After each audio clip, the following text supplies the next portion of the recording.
So I am more interested in what the compiler can do in this particular example that I am taking. So there is this series of instructions. So I have an add, I had an add instruction, I had an if statement. This is a branch instruction, and then there is a one cycle delay. We already saw why there is a one cycle branch delay, because I will know I will know what is, whether it is a branch or not, and what is the outcome of the branch in this particular architecture at the end of the second stage of the pipeline, that is instruction decode register fetch. So there is one cycle delay. I don't know which to fetch, whether I have to fetch the I3 or the target instruction. So now what I do is I try to fill this up. The compiler knows that it is compiling it for a particular hardware, and it knows that there is one cycle delay. So it will try to fill this one cycle delay with something. And one of the instructions that we picked is this instruction. Whatever compiler says, right? So one thing that you have to keep in mind is, if it's the hardware that is doing, then if they so the hardware was trying to do some kind of prediction, right? So the hardware was trying to do some kind of prediction. Let's say it did some kind of prediction and it figured out that the outcome is not what it expected, then it can actually squash the pipeline. So it can say, okay, this is what I had done, and I know that I went wrong. So which means that I can go ahead and squash the instruction. So what it did was, here it fetched the second instruction, it continued execution, but after the branch outcome was known here, the branch outcome was known here, it figured out that it has to fetch I4 and not I2. So it just squashed this instruction. But when the compiler does this, you have filled this up with one instruction. So you have filled this up with one instruction here. So this instruction is so what we call this as a speculative instruction. In this, when it was taking a prediction, it was a speculative instruction. You speculated that that is the right path of execution, and you continued the execution. And if your speculation was wrong, it's like just betting. If your speculation was wrong, you just squash that particular instruction. But when compiler actually plugs this instruction and keeps it here, it cannot. I mean, of course, there is kind of speculation that the compiler can do, but for this example, it cannot pass on that information to the hardware, saying that this is what is I am speculating. So if my outcome is wrong, then please squash it. No, I can't do that, because the compiler is no longer existent when this piece of code, after rearrangement. This is how I have rearranged that piece of code. I have put that add instruction here. The I1 which was here, I have pushed it here. So this I2 followed by I1 will continue execution, which means that this I1 will execute irrespective of what happens. It is not looking at the outcome of this branch. Whereas when the branch, when you were doing it in the hardware was looking what is the outcome of the branch here, and if it was wrong, this was crashing this. But whereas if the compiler has done this, I am not worried about the outcome. This instruction will always be executed. So I should be okay in pushing something which is always which can execute always, right? So here I have pushed this instruction here, which means that this will always execute, and I'm still okay with it because I have not changed the program behavior. So this is the first instruction and the second instruction, and by the end of this, I already know what is the outcome, and I fetch the next instruction, whether it is the target instruction or whether it's the target instruction or I3. So this I am perfectly fine. I am doing this, and I'm able to mask the branch delay that was happening. But this is not always the case. I will not always find such an instruction here. If you see this particular branch, this set of instructions, there is I1, there is some set of instructions here, then I2, then I3, then I4.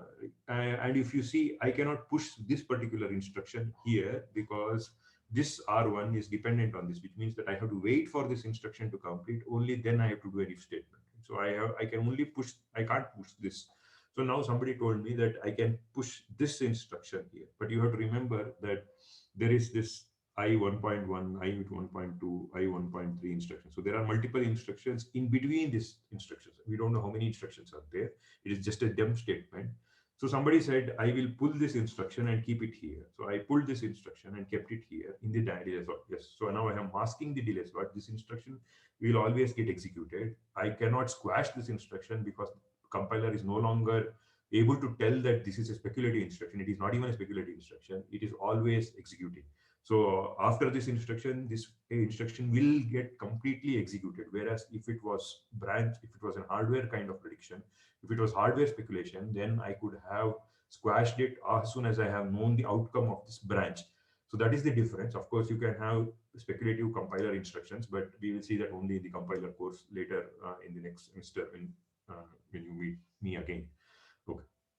So now I have done this, and we were not happy with this because there is obviously some problem with this. Why? Because we were assuming that this instruction will get executed and only these are the instructions. We don't even know what are these instructions. So this instruction has to be executed once.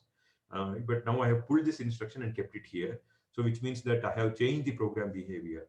So now what is the modification that I have to do to make it right? So any answer is fine. Uh, yeah, any answer that you can think of is fine.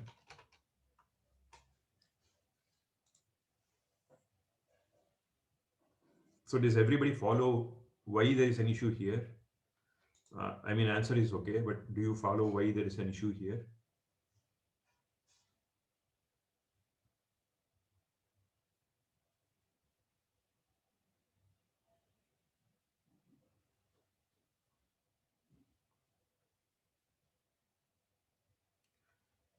Yeah, please. I mean, please answer the thing.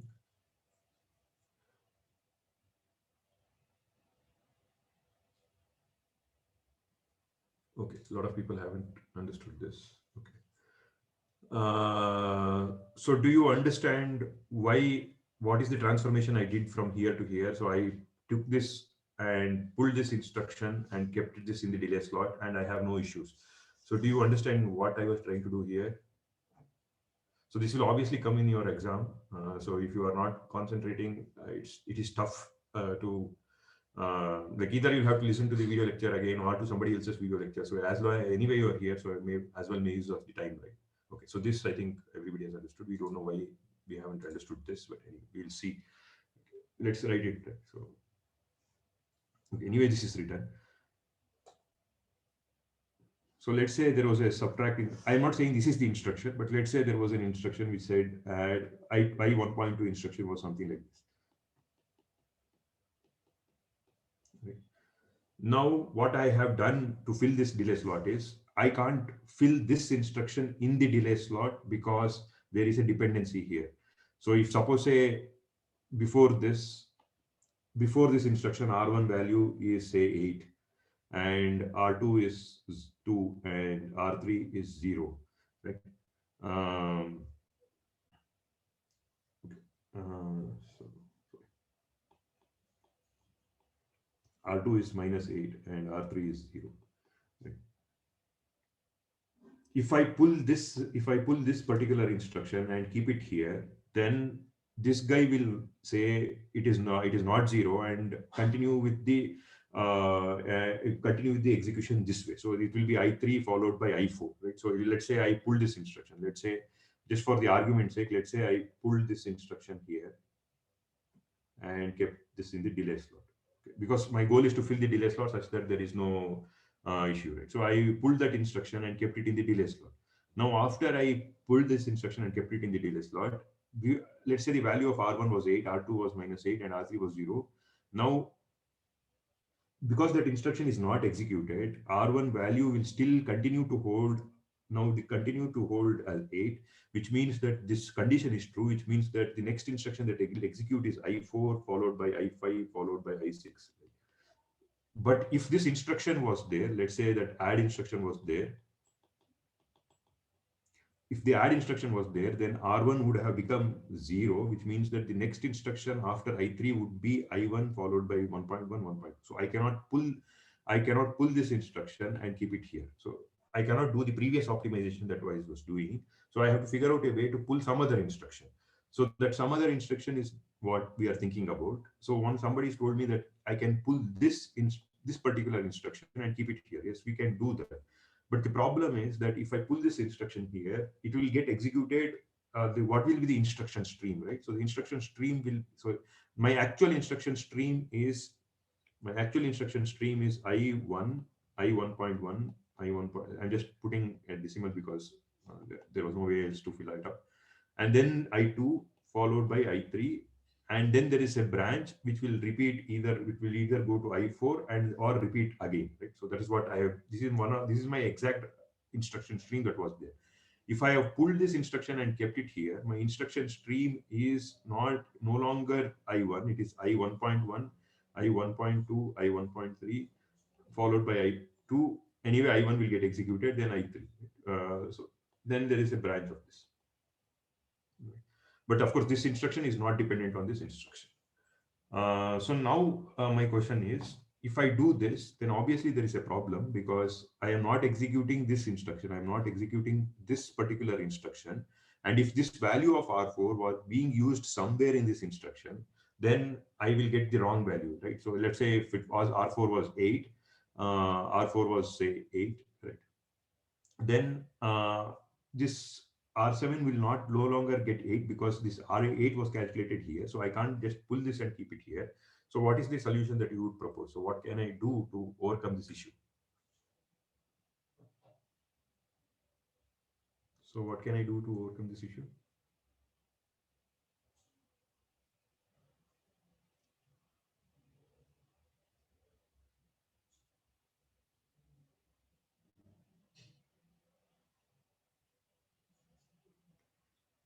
Yeah, any answer is fine. Why is it? Why are you guys not thinking? Sir, can we like take some instruction from I1.1.2 which is not dependent upon any other instruction? No, right? It will be the same issue, right? So I okay. There, if it is not dependent, then okay. Let's say all the instructions are dependent on each other. Let's say I1, 1.1, 1.2, 1.3 are dependent. Then what?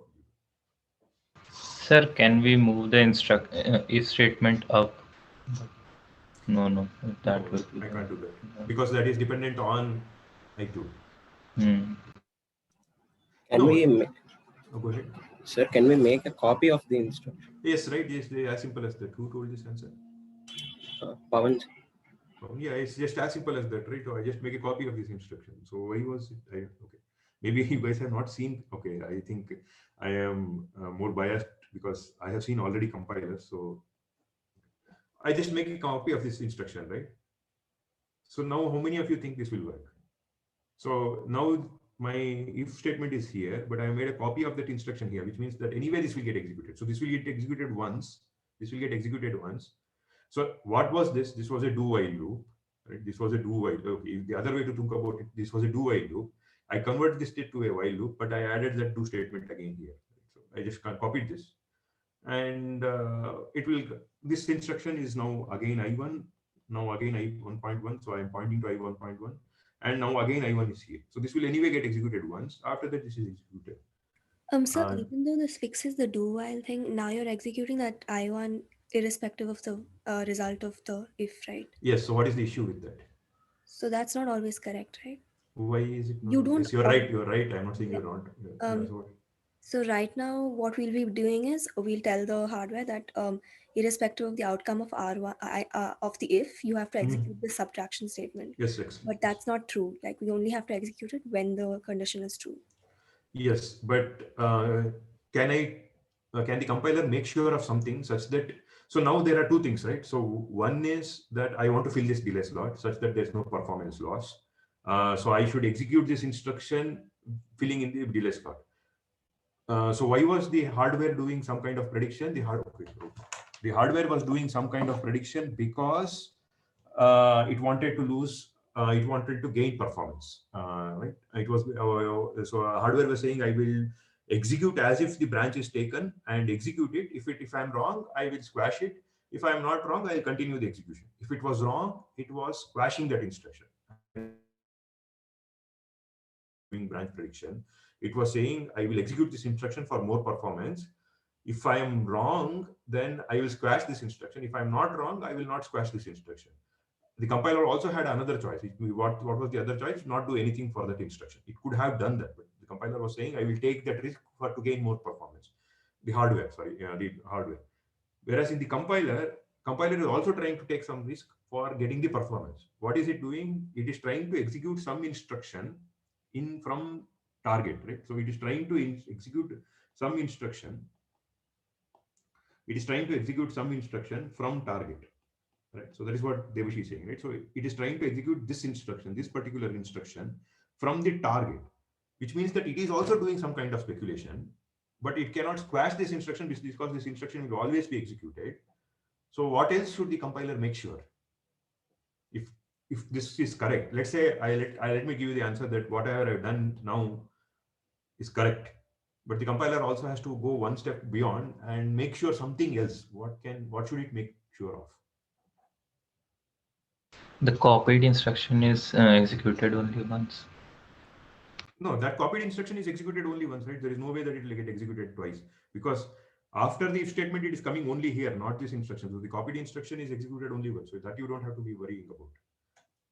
The copy part is executed once. But what Debashi is saying is, let's say I came through this loop, right? So this instruction is always executed, which means that I'm always changing the value of R4. In the actual example, when was R4 changed, right? So in this particular actual piece of code, when was R4 changed? Only if R1 is 0, right? Let's write it. In original piece of code, R4 was changed. So R4 is changed only if R1 is 0. Does everybody agree and see this piece of code? My handwriting is really bad.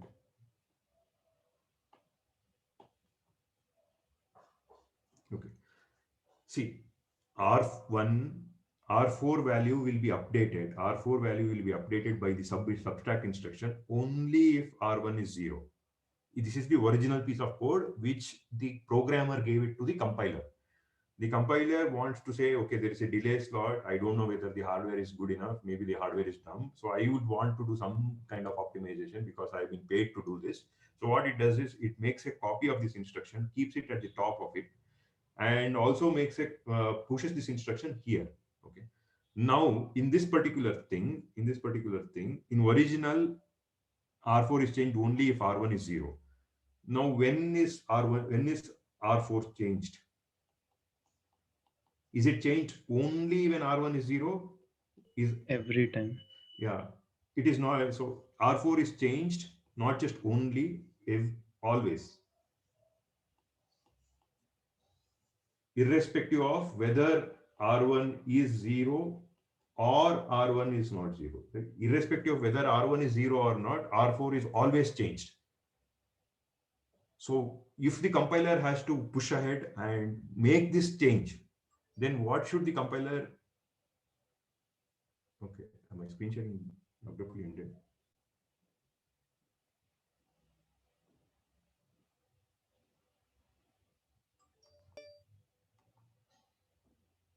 So what should the compiler make sure if it has to go ahead and do this change? Let's say the compiler does this. Right? Let's say the compiler does this optimization. So what else the compiler should make sure? It should allow the hardware to squash it if required. No, let's say hardware cannot do this for you. If let's say the hardware cannot squash it, then yeah, it's a good way of thinking. That's how there is something called speculative instructions in compiler. But as I said, you will see it in the next semester. So what else can the compiler do? Yeah, think about it. I mean, the beauty of architecture is that you can come up with any credit, like what Debashi said, right? Why can't the hardware can squash? So somebody in some class or somewhere would have thought the same thing and come up with some optimization in the compiler and the hardware called speculative instructions, right? So everybody can think and come up with something new. Yeah, any answer is fine. Anything that you think is crazy is also the right answer. Somebody, I think Pawan said, right, so duplicate it. But that's the way compiler does. He was very hesitant to say the answer because he thought that that's a very crazy thing to do. But that's how the compiler does it for you. So what is getting changed? R4 is getting changed irrespective of whether R1 is 0 or not. So when will this be a problem? Will this be a problem if I go back here? If let's say R4 is changed? No, sir. No, right? Because anyway, R4 had to change, right? In the original piece of code, R4 had to change. If R1 is 0, R4 had to change. So R4 can change if R1 is 0, right? Because in original piece of... Reverse the subtraction instruction? Yeah, that's an excellent way. So you say I'm adding one more instruction here, which will reverse it. Yes. So, but then you might need a branch for that again, right? To check when to reverse it or not. So that's of no use. Yeah, then what will you do? Sir, whatever we have subtracted, we can add it again. Yeah, that's what. So the problem is, then what we are saying is there's one more if statement, right? No, sir. Oh no, What right? is No, the there's no need of? need. Yeah, there's no need of if statement, right? So I can just add Yes, it. sir. Yes, I can add it, right? Oh How yes. many? Yeah, I see it. Yeah. So yes, that's the right Sir, answer. but for removing that one cycle delay, we are adding two more instructions. Yes, So let's sir. say That's the issue. let's say this loop executed 1 million times. Then how many extra instructions did you execute? You executed only one extra instruction. You added one more instruction, but it is not actually executing one more time, right? This anyway was getting executed. Even in this, it was getting executed. So the only extra instruction that you are executing is an add instruction. So which is still a good trade-off, right? If I'm executing 1 million times, I'm saving 1 million cycles, and I'm just losing one cycle. So it is nothing. So that I1 is not in the part of the loop right now, no? Yeah, right now it's not in the part of the loop. So now it is going here. So after if it is here, whereas this is after if it is pointing to this instruction.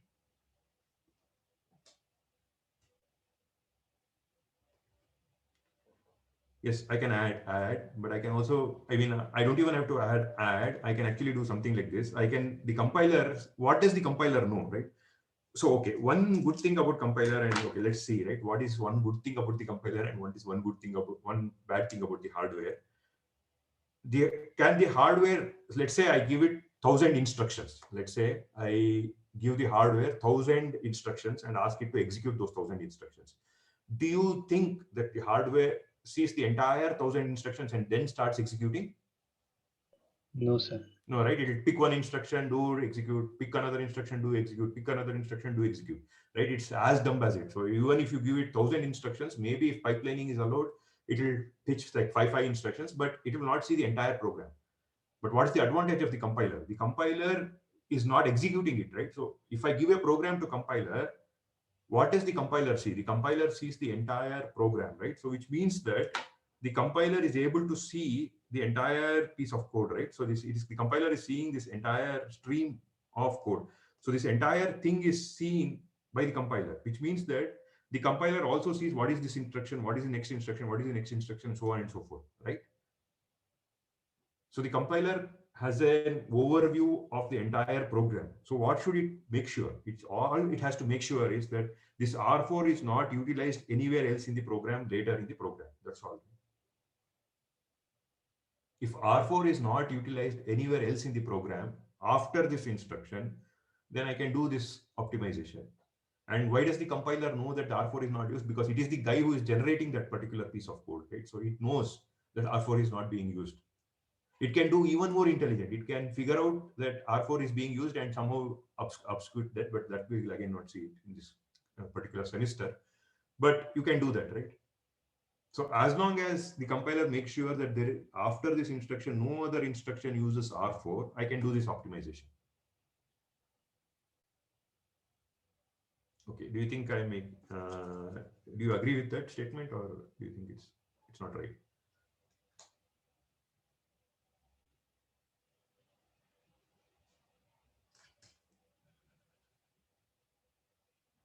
Okay, so if there are no questions, we'll move to the next optimization.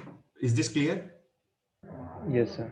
Yeah, right. So, right. So this is clear. So let's see. Let's just, I mean, before closing it off, I will write one more piece of code. Just tell me whether this piece of code, I mean, what is the optimization that you will do for this piece of code, right?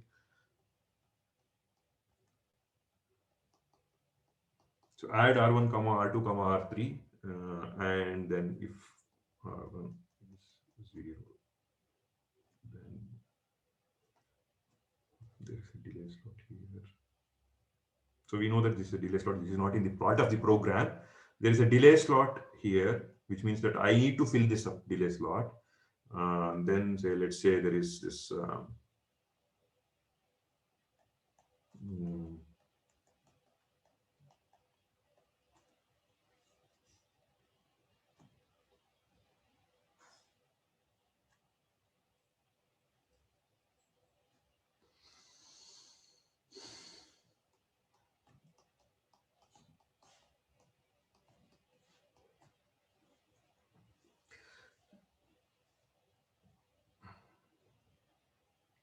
Yeah. So now, what instruction will you pull in the delay slot? Let's name these instructions. This is I1, I2, this is I3, this is I4. So let's say there is I4 instruction, I5 instruction, I6 instruction. Maybe this is I7 instruction. We don't know what is I. We don't know what is I4, I5, I6. Now, what will I pull this? What will I keep in the delay slot?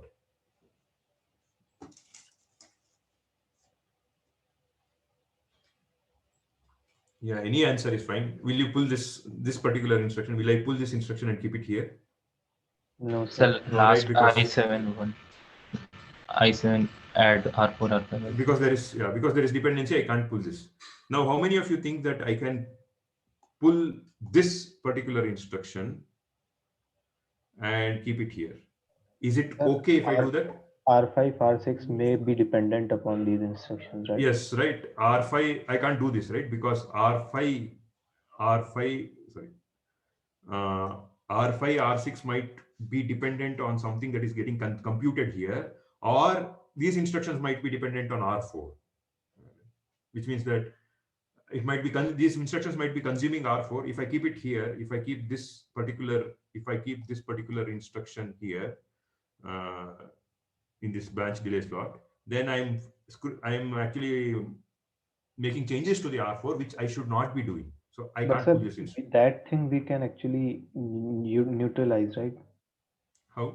If I added 5 to R4, we can then subtract again that same value. Yeah, let's say I don't want to add one more instruction. There's an easy way out for this. So I can't pull I1, I can't pull I7. So what's the answer that I can pull? I3. I3, yeah, right. So let's say I'll pull this I3. Let's say I will pull this I3 and keep it here in the delay slot. Let's assume that you know that the blue color means delay slot. Let's say this, let's call this as delay slot.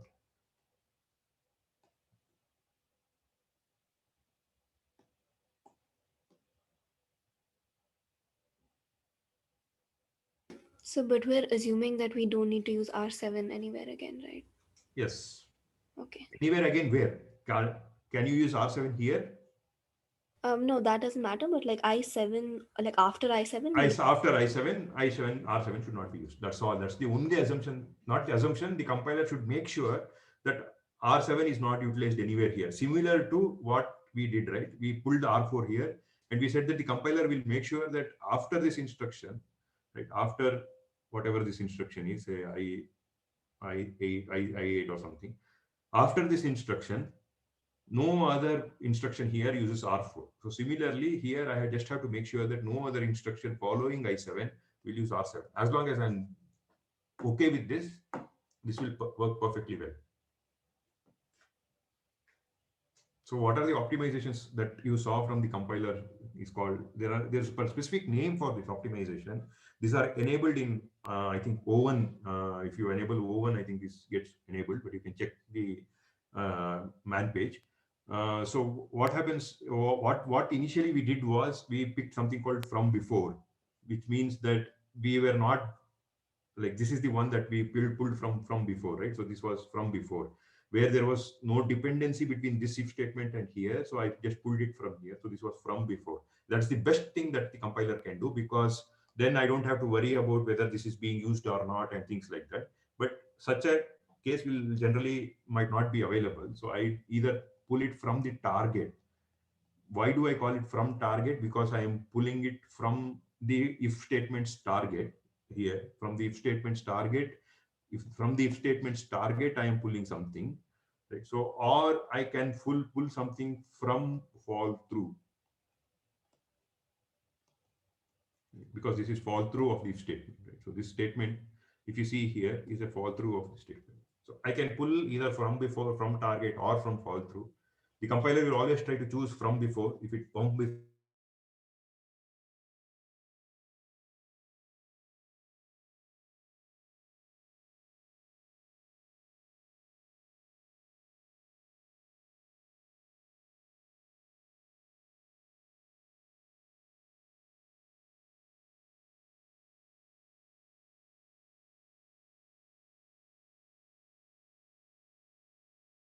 but of course, compiler research is also an active area of research that people are doing, especially for building customized hardware. People are thinking about compilers. And in next semester, you will be spending a lot of time on building a compiler. Okay, so we'll go back to our hardware. I just wanted to tell you that there is a flavor where you can, having the knowledge of the compiler, having the knowledge of the hardware helps the compiler. So the compiler knows that there is a delay slot and it will fill it up. And this is how the handshaking between the compiler and the hardware happens. Of course, a lot more happens, but this is one of the examples of where it happens. Okay. So I have one question which I want you to think about and let me know. 1 second, there's some mail. Okay. So the question is this. Okay. Yeah, just think about the previous discussions. If you have doubts, we can discuss it again in the next class. We saw a pipelined processor.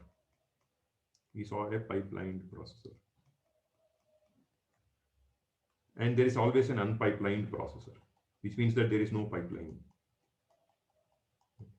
What is an unpipelined processor? If I give an instruction add R1, R2, R3, it will execute this entire instruction and then go to the next instruction. So this we have already been seeing, right? So an unpipelined processor is, if I give this particular instruction, I will completely execute this instruction and go to the next instruction. So I'm not doing any kind of parallelism here. But a pipeline processor, what does it do? Let's say these were the two instructions, right? Let's say there was a subtract instruction which said R4, R5, R6. So unpipelined processor will first execute I1, this is I1, and this is I2, and then execute I2. Right? So it never executes I1 in parallel with I2 or anything of the sort. It will complete execution of I1 and then go ahead and execute I2. But what does a pipeline processor do? It will do the instruction 1, right? It will do instruction 1 and then do an instruction 2.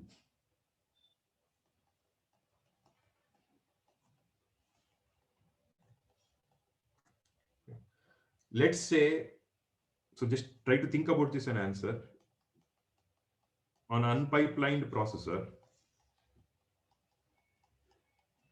to execute, say, 1 million instructions, it takes T1 seconds. Okay. I'm talking about seconds, not about cycles or anything. On a pipeline processor, I'll execute the same 1 million instructions, and this takes T2 seconds. Is it the case that in general, of course, there can be exceptions, but let's say in general, T1 is greater than T2? Is the statement true or false? True. True, right? So this we have already been seeing, right? Why? Because I would execute these instructions in parallel. So which means that T1 is taking a lot more time, because for 1 million instructions, if each instruction is taking 5 seconds, then I would take 5 million seconds. Whereas T2, maybe it might just take, say, 1 million seconds, or say maybe 1 million or 1,000,005 seconds or something like that, right? So obviously T1 is greater than T2.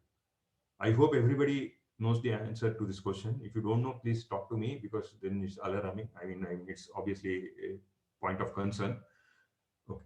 But I'll twist the question. I will ask, let's say the unpipelined processor is executing only one instruction and it takes T1 seconds.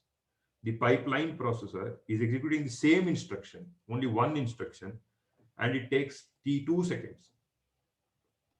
Is this true? May or may not be. Okay. Then is this true?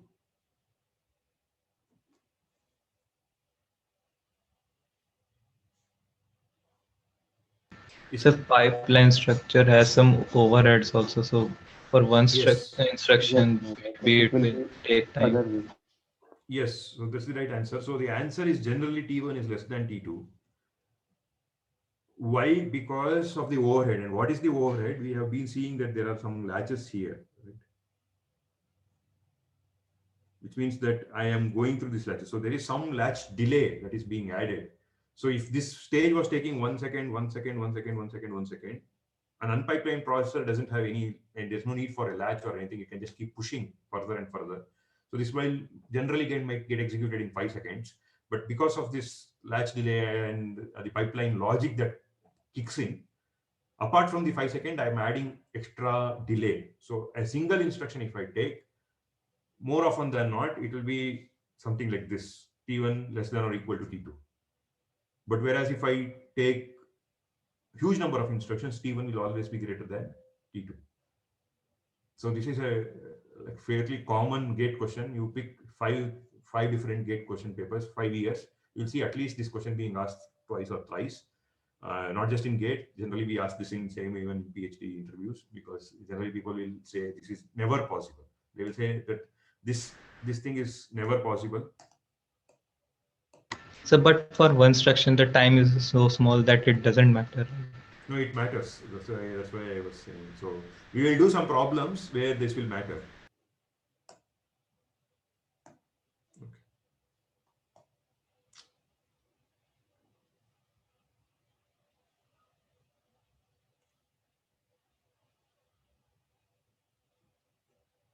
Yeah, we'll do some example where this will matter. I think I'll have to log out to Zoom and just give me a second.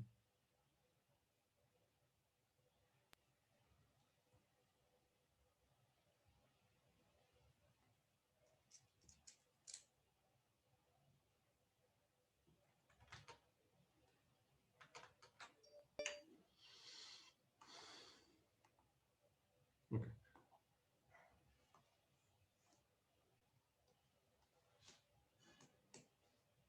Okay, my pen stopped working. What's it?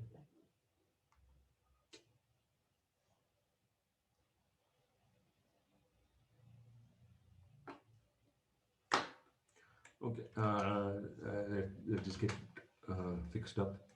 So I'll just take the attendance. Maladi Dinesh. Dinesh. Okay, he's here. But,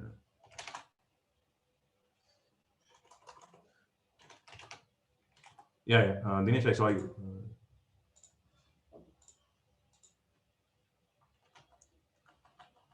Sai Kritik. Pradeep Das.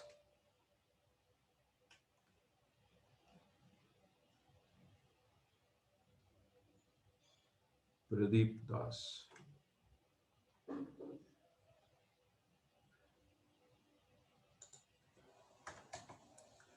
Kapa Harshita. Yes, sir.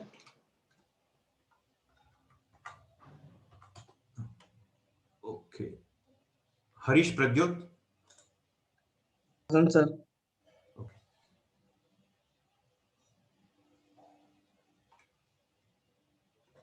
Okay. Let's see this.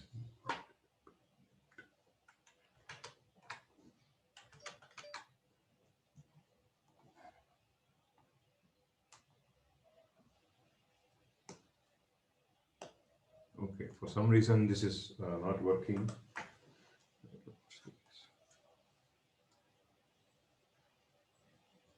Okay, Leah, I might have something. Wrote this line.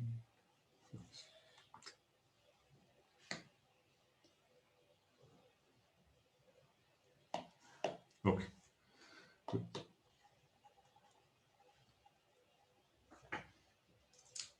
Okay, so let's see, right? What is the speed up? What is the speed up that I get? So feed up from pipelining. What is the speed up from pipelining? So it is the average instruction time, right? Average instruction time unpipelined, which means that average means I have executed say 1 million instructions and taken the average execution time per instruction. I'm not talking about a single instruction. That is very important for you to understand. Average instruction time pipelined processor. So that is the speed up that I was seeing, right? So this we already saw. If it was taking say 5 million cycles, 5 million seconds, and the pipeline processor is taking 1 million seconds, then the speed up is 5, right? so this, I don't know if I have introduced this to this class or not. So this is, I can write average instruction time unpipelined as CPI unpipelined. We'll see what is CPI. CPI unpipelined into clock cycle time. Clock cycle time unpipelined divided by CPI pipelined into clock cycle. Don't by heart these formulas. You will anyway figure this out as we go ahead. So I have just replaced the average instruction time unpipelined with CPI unpipelined time into clock cycle time unpipelined. So what does CPI stand for? CPI stands for clock cycles per instruction. Okay. So what am I doing? I am saying this instruction takes 5 clock cycles. And the clock cycle time is, what is the time it takes for one cycle in that gigahertz clock? If it is a 1 gigahertz clock, the clock cycle time is what? How much does what is the clock cycle time if the processor is 1 gigahertz? How much is the length of the 1 nanosecond, right? So 1 nanosecond, of course, I can't write equal to. So 1 gigahertz clock has 1 divided by whatever that gigahertz, right? Because you have to divide it by the frequency. If you don't know this, either talk to me or please read about it. So the clock cycle time is 1 nanosecond. So I am saying one cycle. What is the clock cycle time? Which means that I am saying what is the time duration for one cycle in the hardware? That is clock cycle time. CPI unpipelined, I am saying what is the clock cycles per instruction. So it might take 5 cycles, 10 cycles, 20 cycles. I am not worried. So it is 20 cycles into how much ever is the time is the actual instruction time, right? So that's what I'm saying here. So I have not done anything extra. Okay. Now why am I talking about all this? Because I want to figure out what is the headache of having a stall in the pipeline. So let's say the CPI pipeline is, right? If there was no stall, right? If there was no stall, then let's call it as ideal clock cycle pipeline, ideal CPI. Right? Let's say it is ideal CPI. Ideal CPI pipeline.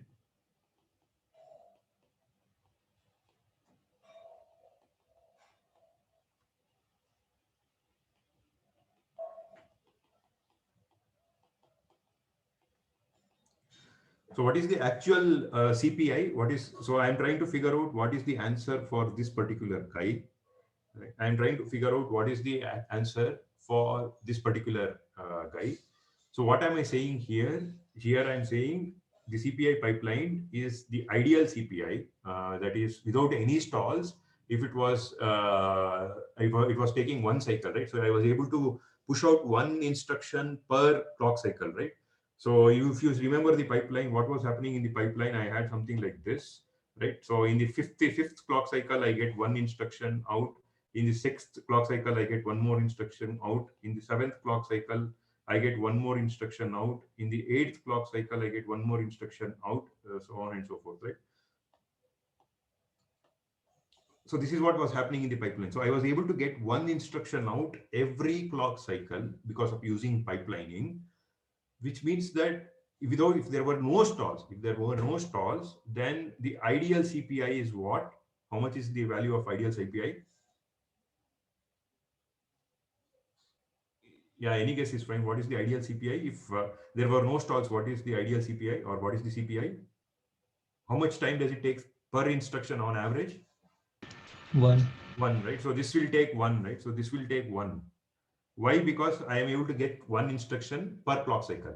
But now there are stalls in the instruction. So maybe I don't get any instruction here because there was some stall, so I get one instruction here. Maybe I don't get any instruction here, maybe I get one instruction here. So there are stalls because of either branches or something else, which we'll see later. But there are stalls, right? We saw that because of dependency, there were stalls. We did some forwarding to enable to squash those stalls, but we cannot always hide the stalls because there are some dependencies where you cannot hide the stalls. Then there was this branch problem. There is of course structural problem. We'll see that. So we have been seeing about stalls. So the CPI, ideal CPI is 1, but it is very difficult to achieve one instruction per clock cycle, which means that the ideal CPI is 1, but I also have to add how much stalls am I adding per instruction. So that is the actual CPI. So the CPI is the number of clock cycles is no longer 1, but it is 1 point something. And the point is what? It might be 1.3 or 1.2. The clock cycles per instruction might be, it might not be just taking one cycle, but it might be taking 1.3 on average 1.2. It doesn't mean that at 1.2 cycles, you are finishing it. We are just talking about averages. So it is like it's saying what is the average height of the entire class. Somebody might say it's 58.3. It doesn't mean that there's one guy who's everybody. Right? It's just that so on average it is 58.3. So it's on average the clock cycle might be 1.2 because this is coming because of the stalls. The point, if the stalls are not there, then the ideal CPI is 1. Okay. Okay. I am assuming you are understanding this. Let's go ahead, right? So I am still pulling along this. So I will write the speed up is, this is nothing but the pipeline depth. Right? Let's say this is nothing but the pipeline depth. Let's say these two clock cycles are same. So this is just the pipeline depth. This we have already been seeing. So this is the pipeline depth divided by 1 plus, because I know that this is the ideal CPI. Ideal CPI, D plus pipeline stalls per instruction.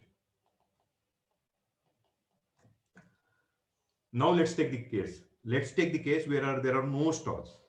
Let's take the case where there are no stalls. No stalls, then speed up is pipeline depth. Why? Because if I have 5 stages in the pipeline, since there are no stalls, the speed up is the pipeline depth. Let's say the pipeline depth was, let's say the pipeline depth was 5. Then the speed up is 5, right? But if there are stalls, let's say I have 1 stall per instruction, then the speed up is how much? How much is the speed up? 1 stall per instruction. 5 by 6. Not 5 by 6, right? How many stalls are there per instruction? I'm saying 1 stall per instruction. So this value is 1. So what is the speed up? By 2. 5 by 2, right? So it's just 2.5, which means that it is half the speed up, right? By just introducing 1 stall, we already saw that, right? There was one stage of the pipeline where it was taking 2 cycles. So my speed up reduced by how much? Half. Okay, I think you guys are not following. Where is that you are not following this? Okay, so let's stop here. I think you guys are burnt out. Just think about this, but we'll anyway discuss in the next class. We'll also enable this branch, and I think we will be more or less in another like 5 or 6 classes. We'll be wrapping up pipelining and moving on. But this might take some more time for you to assimilate. So please spend more time. And if there are any questions, I'll stay back for another 5 minutes, but I will stop the recording.